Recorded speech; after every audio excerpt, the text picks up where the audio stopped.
মানুষের সম্পর্ক সুন্দর হয় এবং সুন্দর থাকে তার একমাত্র কথার ওপরে, তাই তো?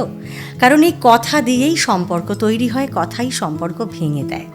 আর এই কথার মধ্যে মিলেমিশে থাকে ঠিক একেবারে বিনিসুতোর মতো। কী বলুন তো? ওই যে tonal quality, modulation, volume, pitch. আজকে কথা বলবো ভলিউম নিয়ে।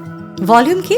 আমি চিৎকার করে কথা বলছি, গলা খুলে, আর আমি আস্তে আস্তে কথা বলছি। একদম প্রেমিক বা প্রেমিকার সঙ্গে সবার আগে ফিসফিসিয়ে কথা বলুন, যাতে সেই কথাটা কানের ভিতর দিয়ে মরমে পুষিয়া যায়।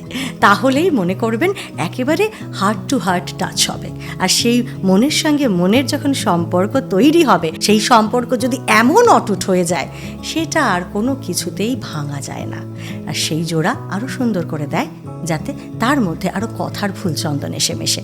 সুন্দর কথায় থাকুন, সুন্দরভাবে কথা বলুন। আর হ্যাঁ, অবশ্যই ভলিউম ওপরে তুলে বলবেন না, ভলিউমটা ন্যাচারাল লেভেলে রাখুন, যাতে অন্যের মধ্যে কোনো রেস্টলেসনেসের সৃষ্টি না হয়। রিল্যাক্স ওয়েতে আপনি কথা বলুন এবং উল্টো দিকের মানুষটাকেও আপনার কথা শুনতে দিন।